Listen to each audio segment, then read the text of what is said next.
बोलिए वृंदावन बिहारी लाल की।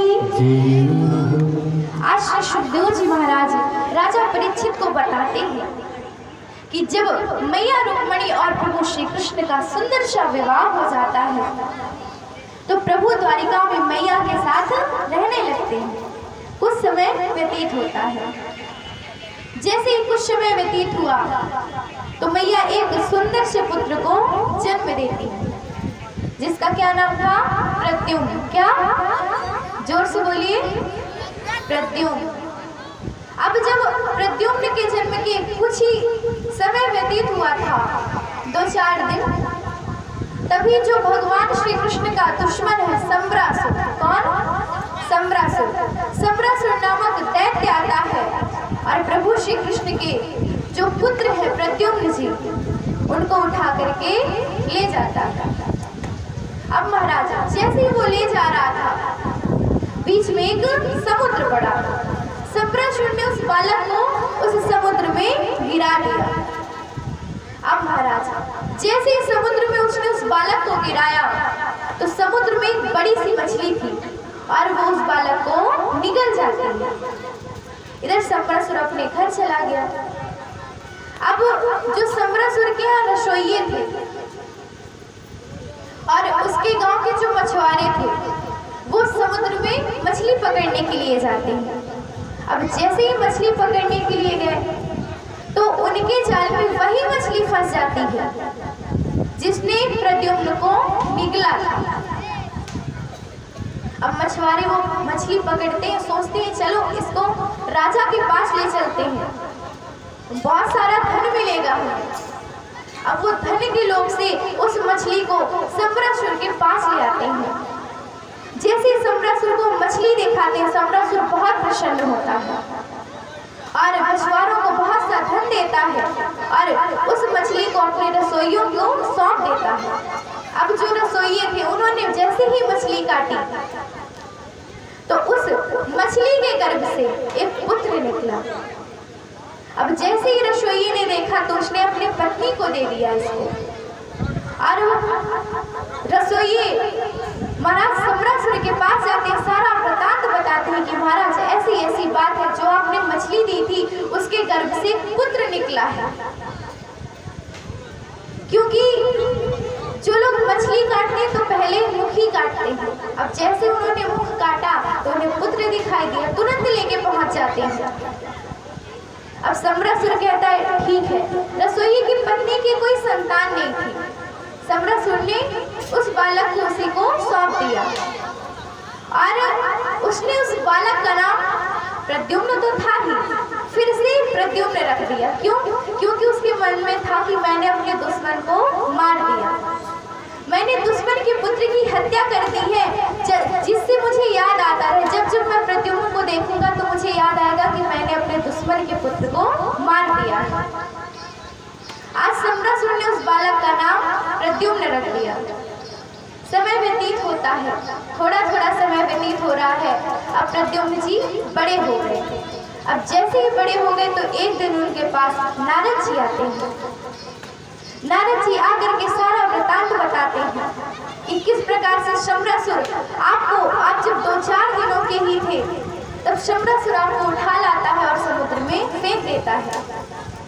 आज जैसे ही नारद जी के श्रीमुख से प्रद्युम्न जी सुनते हैं, बड़े ही क्रोधित हो जाते हैं और आकर के सम्रासुर का वध कर देते हैं। बोले वृंदावन बिहारी लाल की जय हो, बोले राधा रानी सरकार की जय, बोले श्रीमद् भागवत महापुराण की जय, बोले यज्ञ पुरुष भगवान की जय हो, जय जय श्री राधे, जय जय श्री राधे, जय जय श्री राधे श्याम। अब आपने प्रभु के एक विवाह का वर्णन तो सुन लिया, अब प्रभु के दूसरे विवाह का वर्णन सुनिए। द्वारिका में एक सत्रजित नाम का व्यक्ति रहता है। वो भगवान सूर्य का बहुत ही पुजारी था।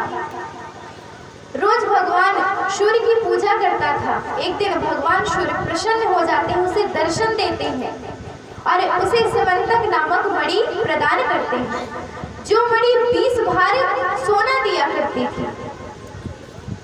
एक दिन की बात है, सत्यजित उस मणि को पहन करके पूरी द्वारिका में टहल रहा था।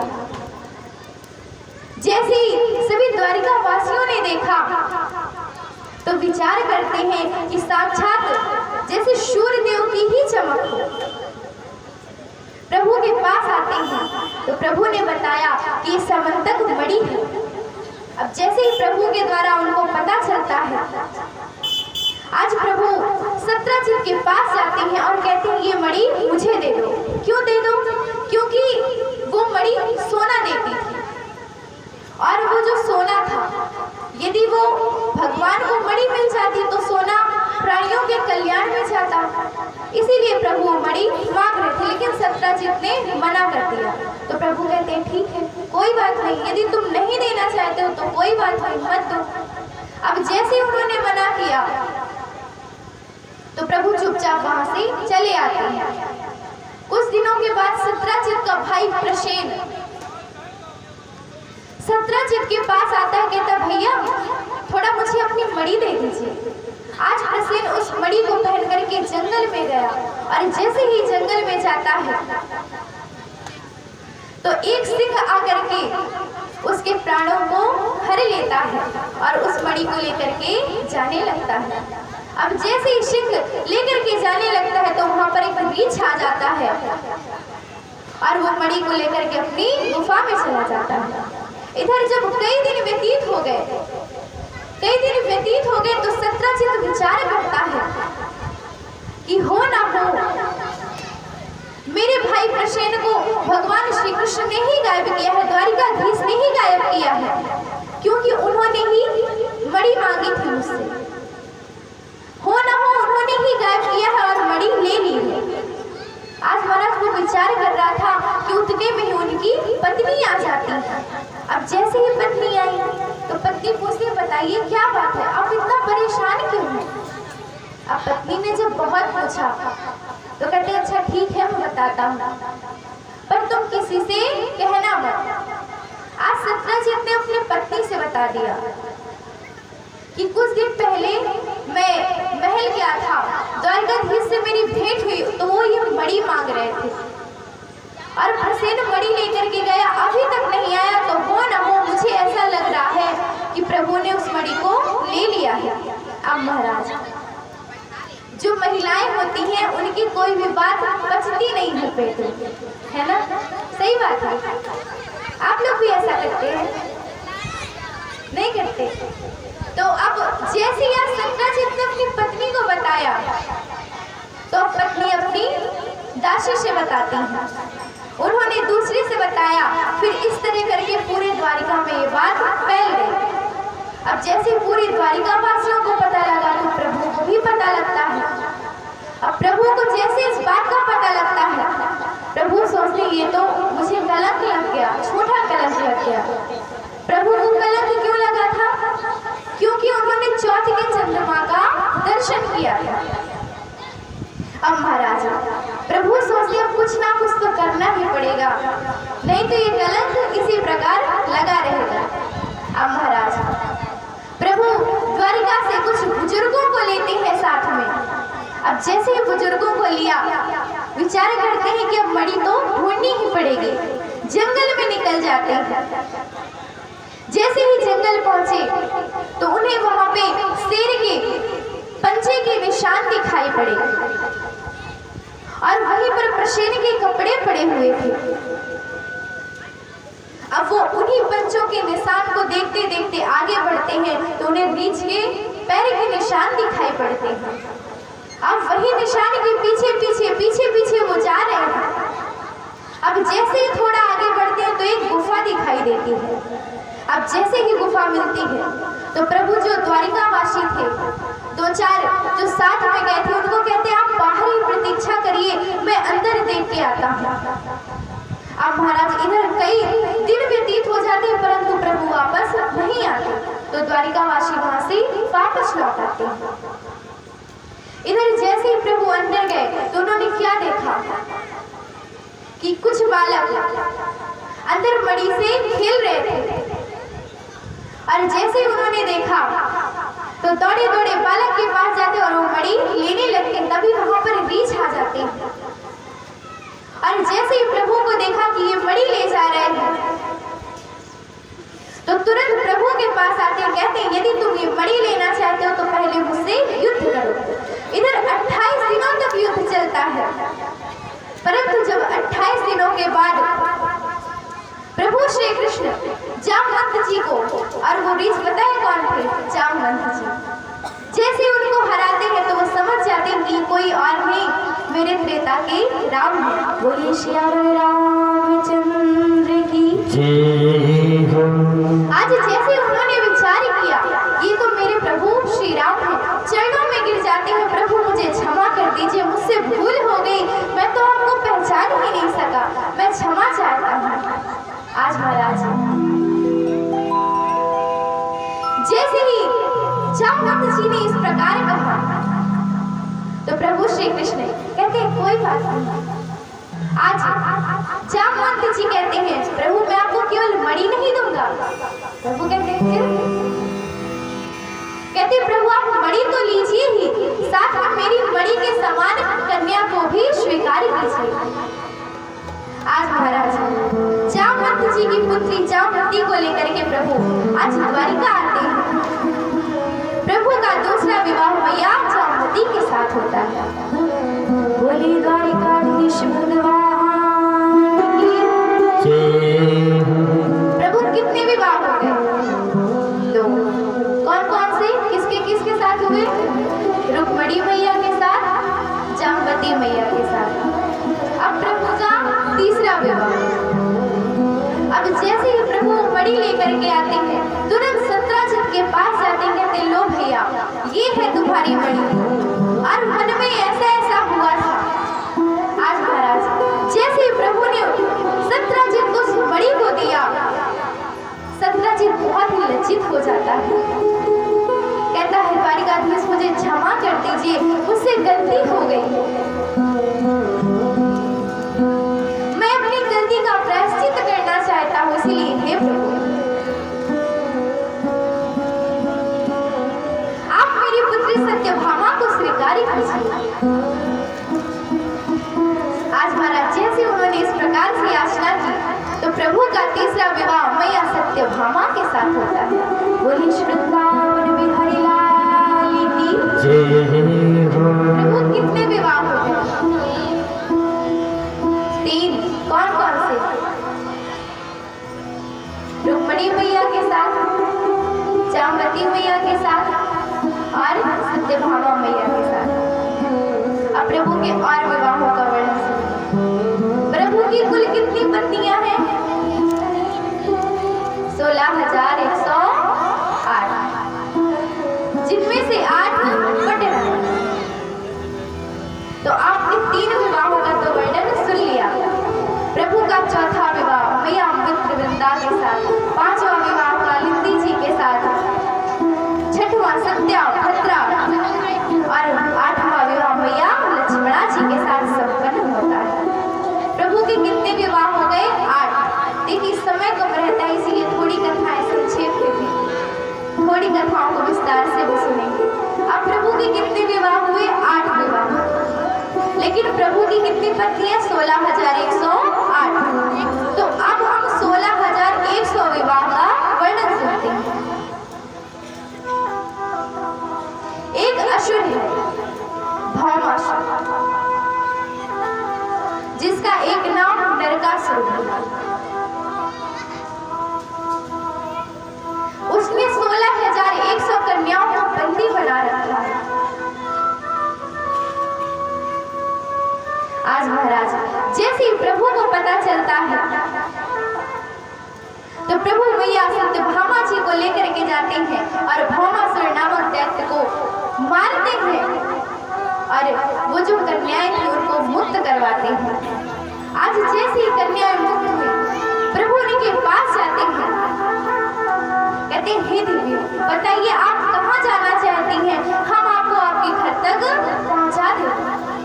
आज जैसे ही प्रभु ने इस प्रकार से कहा तो वो जो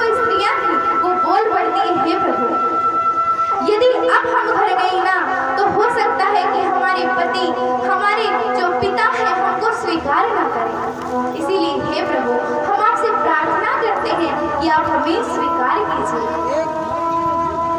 आज महाराज जैसे ही उन सभी ने इस प्रकार से याचना की, तो आज प्रभु उन सबको भी स्वीकार कर लेते हैं। अब प्रभु की कितनी पत्नियां हो गई? 16,108। अब लोग हैं कहते हैं प्रभु ने 16,108 विवाह किए, तो क्या 2-3 भी नहीं कर सकते? है ना, कहते हैं ना। किसने सुनी ये बात? सभी ने सुनी होगी, क्योंकि आजकल लोग यही कहते हैं। तो हम कहते हैं प्रभु ने कालियानाथ का मान मर्दन किया था, आप भी करके दिखा दो। दिखा सकते हो? प्रभु ने गोवर्धन उठाया था, आप भी उठा लो, तो बिल्कुल विवाह कर सकते हो।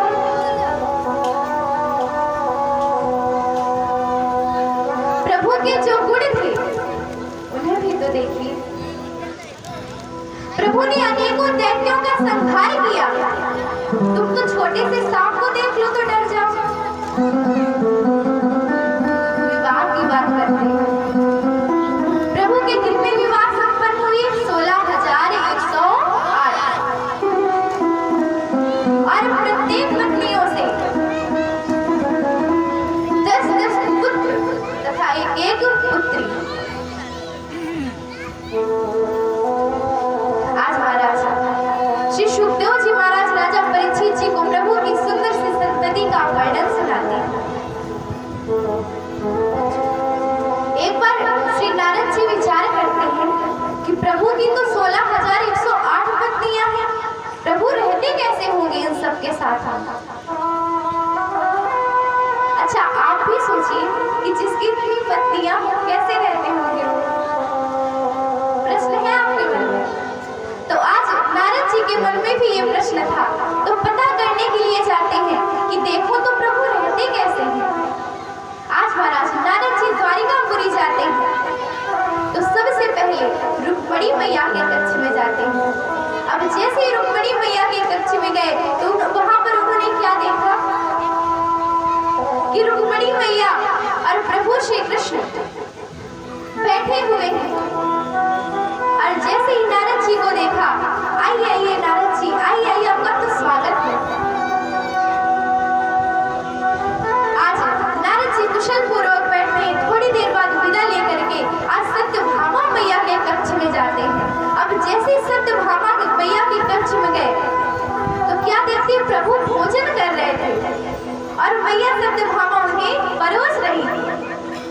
अब जैसे नारद जी ने देखा, कहते हैं अरे प्रभु, आप तो अभी मैया रुक्मिणी जी के साथ बैठे हुए थे, ये कैसे कि आप भोजन कर रहे हैं? प्रभु कहते नहीं, मैं तो बहुत देर से यहाँ पे था। नारद जी कहते नहीं, अभी तो मैं देख के आया।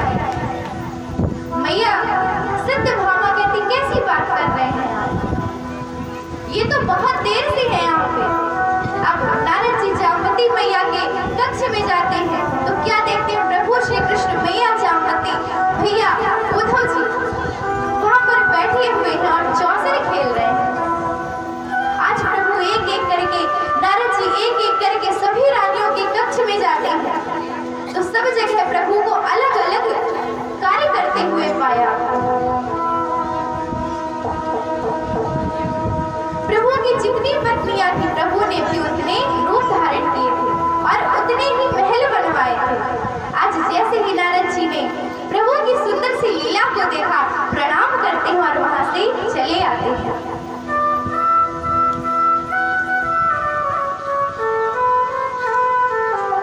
इसके बाद श्री सुखदेव जी महाराज राजा परीक्षित जी को प्रद्युम्न जी के विवाह का वर्णन सुनाते हैं।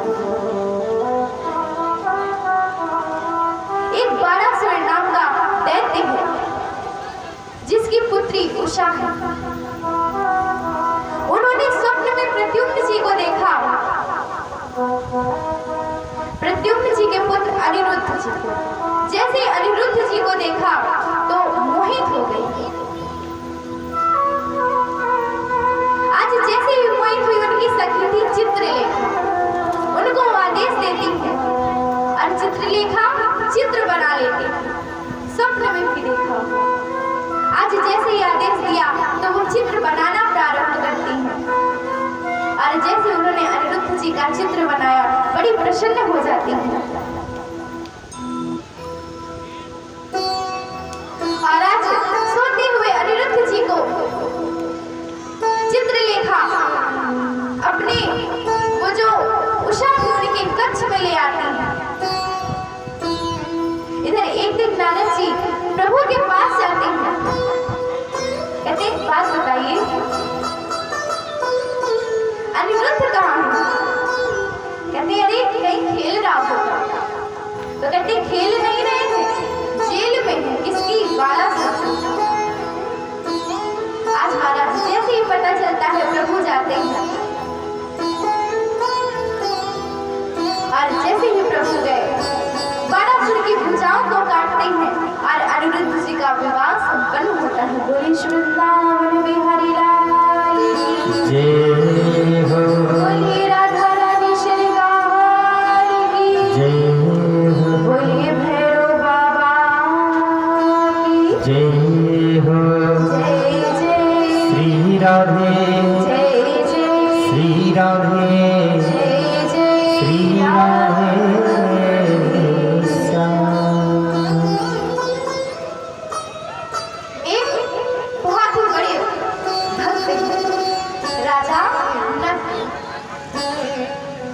बहुत ही दानवीर थे,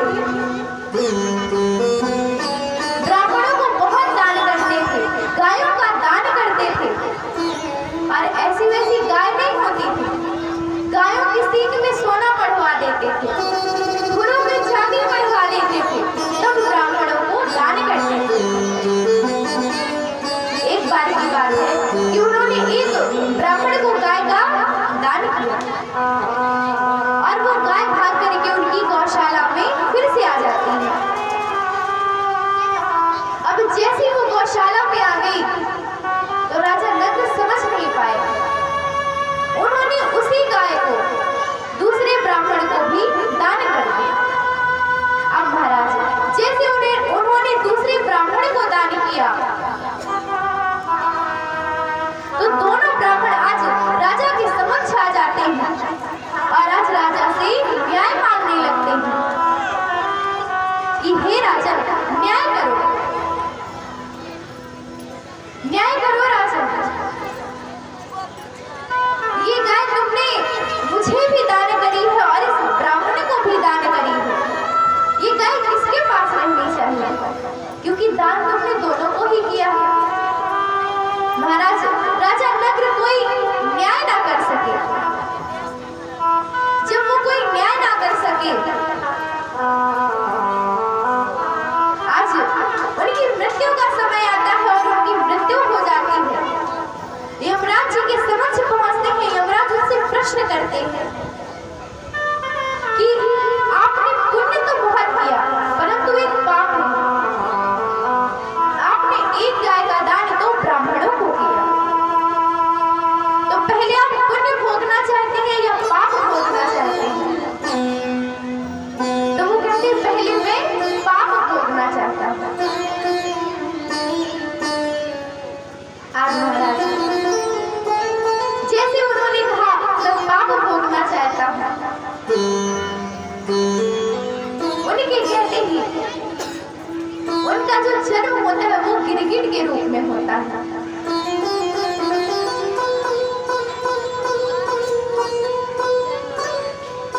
एक दिन की बात है, अनिरुद्ध नंदन सभी जो बच्चे थे वो खेल रहे थे, तो उन्होंने कुएं में एक गिरगिट को देखा, ये वही गिरगिट है राजा नंद।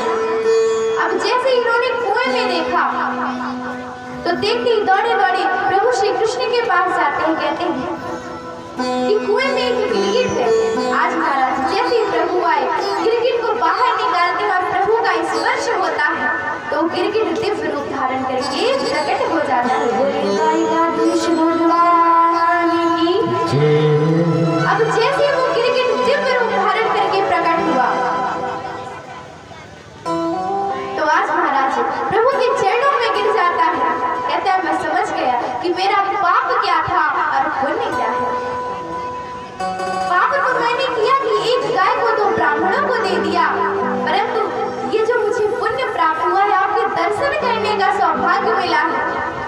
सबसे बड़ा पुण्य है, सबसे बड़ा पुण्य है ये। मैं तो यही समझता हूँ कि यदि मैंने वो पाप ना किया होता तो शायद मुझे ये पुण्य ना प्राप्त होता, आपके दर्शन ना प्राप्त होते। आज महाराज राजा नगर के दान करने की वजह से, पुण्य करने की वजह से उनको प्रभु के दर्शन हो जाते हैं।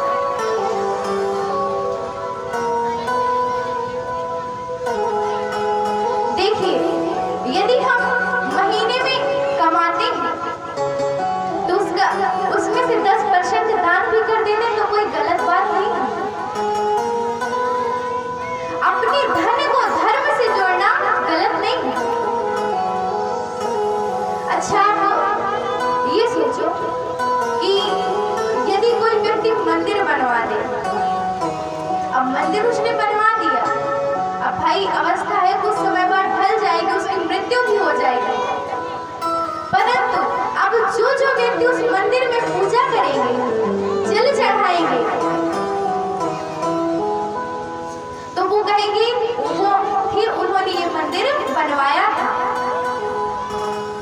तो जब वो इस प्रकार कहेंगे और आपके द्वारा बनवाए हुए मंदिर पर जल चढ़ाएंगे, पूजा करेंगे, तो उसका लाभ कहीं ना कहीं तो उनको प्राप्त ही होगा। कोई अपने जीवन में दुखी होते तो आप कहेंगे अरे पूर्व जन्म के कोई कर्म हो। और यदि किसी को बचपन से सुख है तो ये जान लीजिए किसने जरूर पूर्व जन्म में कोई अच्छे कार्य किए होंगे। तो जीवन में दान का तो बहुत ही महत्व है, दान तो हमें करना ही चाहिए महाराज। तो अच्छा बताइए, भंडारे में कौन कौन सहयोग करेगा? कौन कौन? और कल भंडारा होना है, आप लोग भाई सबको मिलके करना है, क्योंकि ये जो आयोजन है ये आप सभी का है, हमारा नहीं है। ये आप सभी ही मिलकर के कर रहे हैं, कोई किसी एक का निजी का नहीं है। तो आप सभी लोग सहयोग करिए, मदद करिए, आप सबके सहयोग से ही ये आयोजन संपन्न हो। बोलिए युग पुरुष भगवान की, बोलिए श्री रुद्र महायज्ञ की, बोलिए वृंदावन बिहारी लाल की जय जय। नहीं तो फिर देखिए, जिंदगी का कोई भरोसा नहीं है। अभी बैठे हुए हैं, कितनी समय चले जाए कोई पता नहीं। तो भजन करते रहिए, पुण्य करते रहिए, धर्म करते रहिए, ताकि ऊपर जाए तो वो लाभकारी सिद्ध हो। अच्छा, हम लोग कहीं घूमने जाते हैं तो पहले से प्लान बन जाता है और टिकट भी हो जाती है। टिकट नहीं करवाएंगे तो बैठने की सीट भी नहीं मिलेगी। तो इसी प्रकार जब हम ऊपर जाएंगे, भगवान कहेंगे टिकट है, पुण्य किया है कुछ, तो कहेंगे नहीं प्रभु, हमने तो कुछ किया ही नहीं। तो जब अब टिकट नहीं होगा तो प्रभु हमें बाहर कर देंगे, जाओ जाओ तरफ में जाओ, कोई जगह नहीं है यहाँ पे। तो इसीलिए टिकट खरीद लीजिए भैया, भजन करते रहिए, प्रभु का नाम लेते रहिए। नहीं तो आप सभी भी जानते हैं दिन की जो हमारी दिनचर्या है वो कैसी है, 3 बार भोजन भजन ही 2 बार, है ना। आइए सुंदर से भजन को हम सभी भी गाते हैं। 3 बार भोजन भजन 1 बार, 3 बार भोजन भजन 1 बार, उसमें भी आते हैं बाधे हजार। 3 बार भोजन भजन 1 बार, 3 बार भोजन भजन 1 बार, इसमें भी आते झंझट हजार, इसमें भी आते झंझट हजार। 3 बार भोजन भजन 1 बार, 3 बार भोजन भजन 1 बार, इसमें भी आते हैं झंझट हजार, इसमें भी आते झंझट हजार।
भोजन भजन एक बार, 3 बार भोजन भजन एक बार, उसमें आते हैं झंझट हजार, उसमें आते हैं हजार।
दर्शन में चली आओ, मंदिर में चली जाओ, मंदिर में चली जाओ, दर्शन में चली आओ।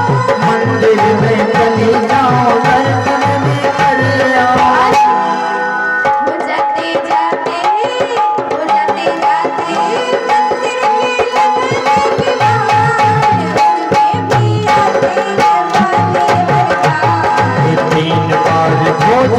लगने की बात, उसमें भी आते हैं बातें बरकार। 3 बार भोजन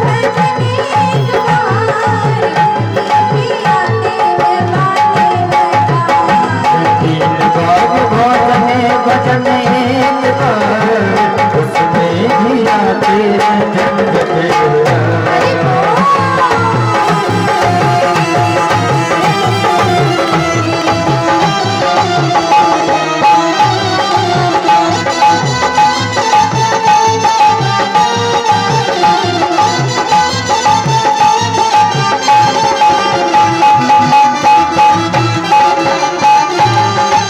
हजार।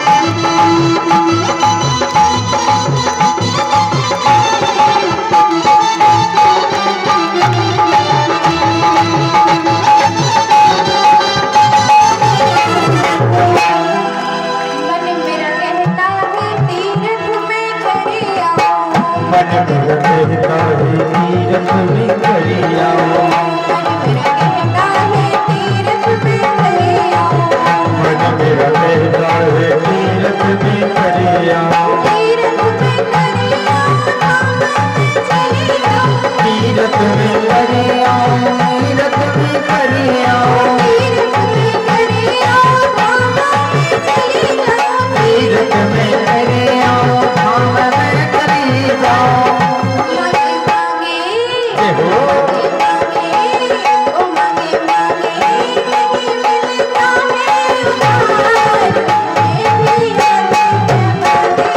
भजन एक बार, उसमें भी आते हैं बातें बरकार। 3 बार भोजन भजन एक बार, उसमें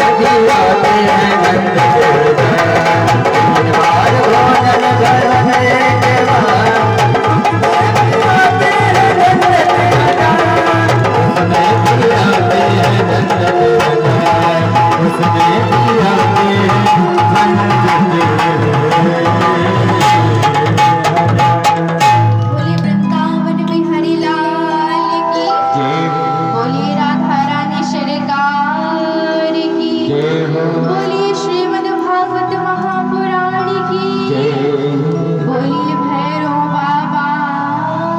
जय जय श्री राधे।